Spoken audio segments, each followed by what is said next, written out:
I talked at the end of my last video about wanting to do a series that would allow for easy uploads, something that could go up weekly and fill the long gaps between my videos on handheld fighters that take more effort. The idea was to pick a game to learn, then make videos going over my experience, complete with match footage that would require me to do very little, if any, actual editing. In that outro, I showed 3 games that I was considering: Marvel vs. Capcom 2, Soul Calibur 6, and Guilty Gear Accent Core Plus R. All 3 of these games seem really fun, so being able to only pick one of them would have to come down to more than just nebulous nothings in my head. Given that I am going to legitimately attempt to get good at the selected game, I wanted to pick the one that would make achieving said goal as easy as possible. Part of this responsibility falls on the game itself. Teaching tools are a plus, but I'm really talking about netcode here. Stable connections during matches are going to make this process easier. Given that Soul Calibur 6 is using delay-based netcode, we have our first elimination. Both Marvel vs. Capcom 2 through Fightcade and the Steam version of Plus R run on rollback netcode. I couldn't find much talking about the netcode in Plus R's Switch port, but I wasn't going to be playing it on that system anyways. Next up on the judgment scale, I'm looking for resources, both in-game and fan-made. Guilty Gear's made a habit out of having some of the best in-house training tools for a long time. Strive does a great job of it, the Xrd series had one of the best tutorials the genre's ever seen, and a cursory glance at Plus R's modes gives me faith in that game on that end. This is to say nothing of Dustloop, the fan-made wiki that houses guides for a variety of games made by Arc System Works.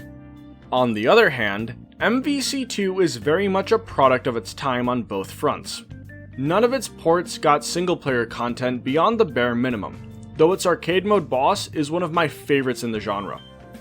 Most of the fan-made informational content on the game is scattered across old forum posts, housed in the outdated SRK wiki, or in YouTube videos that tend to only focus on a very select range of things. And for anyone wondering, Soul Calibur 6 has decent in-game tools, and the SRK wiki for the game seems pretty solid. If it had good netcode, it would definitely be fighting with Plus R to be my game of choice for this series. Since it doesn't, Plus R is the game I'm going with. Given the name and profile pic I'm using, it'd make sense for me to just go with Axel. He was, after all, the character that got me into Guilty Gear during the Strive beta. But I wanted to give the rest of the cast a look first, namely Venom, Anji, and Faust. Guilty Bits made that real easy. They're a great collection of short character overviews by Novril, whose channel hosts a wide variety of interesting fighting game content. But doing that became boring. I felt myself stuck in the mud trying to be sold on one character over another through countless rewatches. This is to no fault of the videos themselves, by the way. They're great, I was just using them incorrectly. I was wasting time that could have been spent playing the damn game, so I just hopped into Plus R and went to the mission mode to mess around. I picked Axel almost on instinct and had a blast with the first 2 missions. They reminded me of one of my favorite things a game ever had. In the Naruto Ultimate Ninja Storm games, every match in story mode has a few secondary challenges that incentivize you to learn the game's mechanics. Do 3 substitution escapes, win with an ultimate jutsu, force a guard break, etc. Those challenges got me to go into the menu and look up how to do those things. Implementing them into my gameplay and getting a reward for it made me want to learn more. The same was true of Plus R initially. Then it went downhill as the modes shifted from pseudo-tutorial to being pretty random. The problem with a lot of these missions is that they can be stupidly vague at times. Take Mission 4 for example. All it says is, defeat the enemy without getting hit by combos. Given that the previous 3 missions all had hard rules where you couldn't win unless you abided by them, you'd think the same of this one. You will fail if you get hit by any string. But that's not the case. You can get hit by as many combos as the CPU jam has to offer, so long as you don't die. I think the purpose of this mission was to get people to try out different defensive mechanics like burst and faultless defense to escape jam, especially since you start the match at 15% health. So why bother mentioning combos? It's a weird choice that can have players thinking they failed when they didn't, restarting the mission prematurely. This is to say nothing of how fun they are. They all are quite fun. It's just that they weren't what I thought they'd be after the first two, so I hopped into training mode and pulled up Dust Loop, so that I could run through all of Axel's moves to see what I was working with. On a very basic level, I expect myself to struggle with having to instantly let go of buttons so that their second hits can come out. That's the case with Axel's 5P, 6K, and 2S. My goal with Axel at this stage is to play like a pest. I don't care about doing big damage yet, just keeping people out and annoying them. P, 2H, 3P, and Rensen when they're on the ground, 6K, 2S, and jump 3P for when they try to jump over those moves, then Rashosen once I've conditioned them to stop jumping. On defense, I'm going to have to be very proactive since Axel lacks strong defensive tools. I need to get comfortable using faultless defense and movement early on to prevent myself from getting trapped in very difficult situations. I think this simplified approach will do me well, letting me get used to my most pressing tools early on, then bringing his other tools into the fold once I start encountering issues these moves can't handle. The same goes for combos. In a genre where damage decides the day, it's very tempting to go looking for stuff that does big damage when you don't know how to do much else. Once I feel like I've gotten a real handle on this basic game plan, I'll start trying to learn high damage combos. But until then, I'm sticking to the absolute basics there too. 5K, 1D, Rensen. My biggest strength going into this is my ability to take losses well.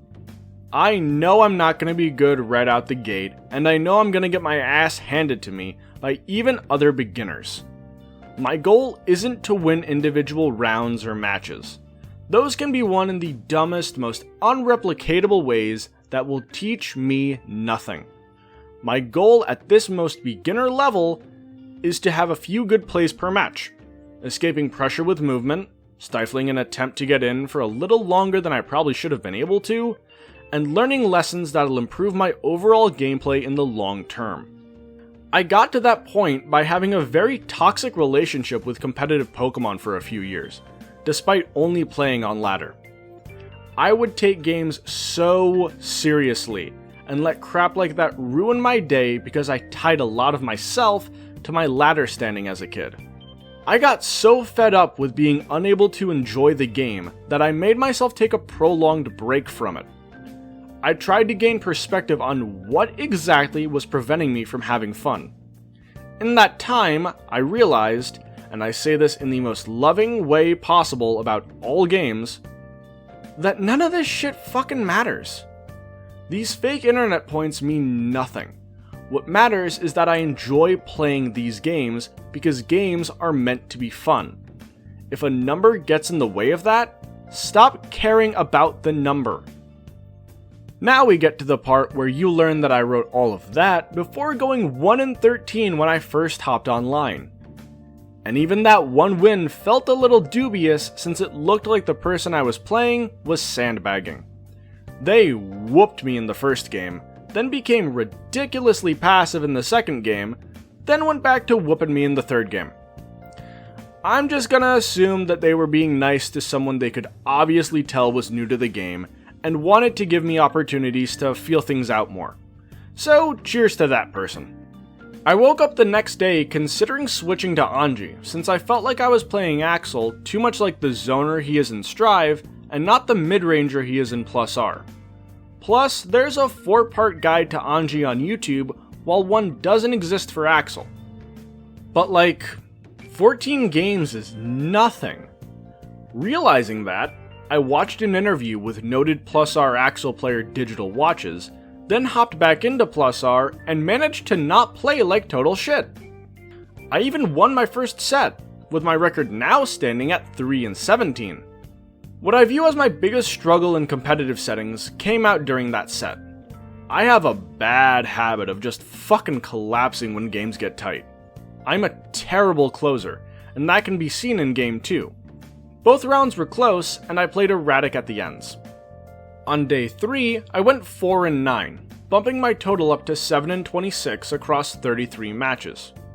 The 4 wins also resulted in 2 set wins, one over a Faust, which I've played a surprising amount of in this short time, and the other over a Chip, in a set that pushed me to be good about my anti-airs. I wasn't, so that's a lesson I'm going to take from that pair of matches.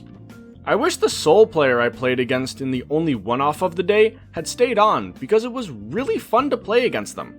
Felt like we were of comparable skill. The best part is that during the matches that were muggings, I never felt anxious or angry or any other sort of negative emotion that would make me want to play the game less. I went to the game on day 3 to escape some negative real-world emotions, and left feeling better because Plus R is incredibly fun, win or lose. I think this is a good place to wrap up and actually look at how things went, what I did well, and what I can improve on. After 33 games, my win rate is 21%. That's with me going a whole 1-13 on day 1, so things are trending upward. From what I can tell, I'm pretty consistent at converting 5p into 6k. That was not the case in Strive, so it feels good to have it here. I think the 2-hit property of 5p has helped me there, giving me an extra tick to process the situation. I'm becoming more consistent with the one basic combo I'm using, 1k, 1d, Rensen. The charge timing was messing with me at first, along with how late Rensen can be thrown and still hit. My biggest weakness is movement. Never been my strong suit, even when I did actual martial arts. I get frazzled easily under pressure for some reason and freeze up. I like to think that my personality shows in all spaces. Real-world martial arts, verbal debates, Pokemon, anything that pits me against other real people, my reality as a human being gets expressed. This issue of freezing up isn't exclusive to games, and is an issue I've been dealing with across all subjects for a long time. I considered not going into this sort of thing and keeping the script strictly about fighting games, but this is life. This is real. This is the stuff that's going through my head during this process, and I want this series to be honest about my experience learning this game. So if this is what's going on in my mind, this is what's going on the page. Now, how do I combat this weakness? It's pointless for me to name this problem without attempting to find ways to grow toward a solution. The root of the issue is that I freeze up under pressure. That is a skill issue. That is an issue of not having a full understanding of the tools at my disposal that can help me react to situations in better ways. The foundation for me improving that in Plus R has to start with faultless defense, using it to push back opponents to where I can either start pestering them with Axel's long strikes, or make a go at air dashing out of the corner. To go along with that, I need to learn more about the special move options I have and be better at anti-airing, especially with 2S, which I can just never seem to make use of when it could help. I feel comfortable with Rensen, with Rasho, and I'm becoming more comfortable with Kyokusa. Now's the time to add a few more special moves to help me deal with pressure. It might sound like I'm asking a lot of myself after only 33 games, but I'm more than aware that Rome wasn't built in a day. I know that this is going to take time, and I'm fine with getting my ass kicked on the way there. My focuses after the first batch of games are to use faultless defense more, get better at anti-airing, and improve my understanding of my special moves. The overall goal is to become more relaxed when dealing with pressure. I think further embracing the "it's just a game" mindset is going to really help with that. It'll give me the freedom to fuck around and find out. I'm here to learn, not to win. I wrote that last batch without watching any of my matches back. I was writing completely off of memory there. What I managed to take away after reviewing my matches is that I had a lot more moments of good than I remembered. In my first few matches, I played surprisingly decently compared to how I felt. Even the match following the supposed sandbagging, I was holding my own. I was pretty on the money in pointing out the lulls of intense passiveness too. There were way too many instances where I was just huddled up in the corner doing fuck all, not impacting the match in any meaningful way. I think that's a result of me treating plus R like it's Strive, where Axel has full screen Rensin. That's gonna be one of my challenges, getting it through my head that Rensin has a very defined limit in this game. I need to play Axel like I play Law, like a pest. What helped me a lot with Law was finally realizing that, to be a pest, you actually have to go at them. There's a big difference between playing defensively and playing passively, in that playing defensively still makes your opponent have to consider you because defense can very quickly lead to offense, whereas passivity just rolls into itself and never accomplishes any further goal.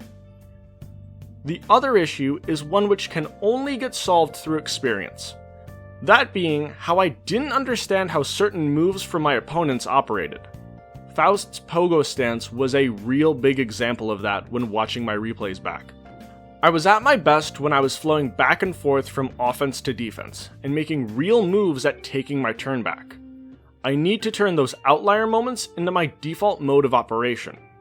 It's not going to be easy to break out of my defaults, but I'm liking this game enough to give it a real shot. That'll do it for this episode. Linked in the description below is a playlist containing replays of all the plus R matches I've played so far. Linked in the description below is a playlist containing replays of all the plus R matches I've played so far. I've uploaded them so they can be critiqued, and will update it semi-regularly between new uploads of this series. Hope you all enjoyed the video. Peace.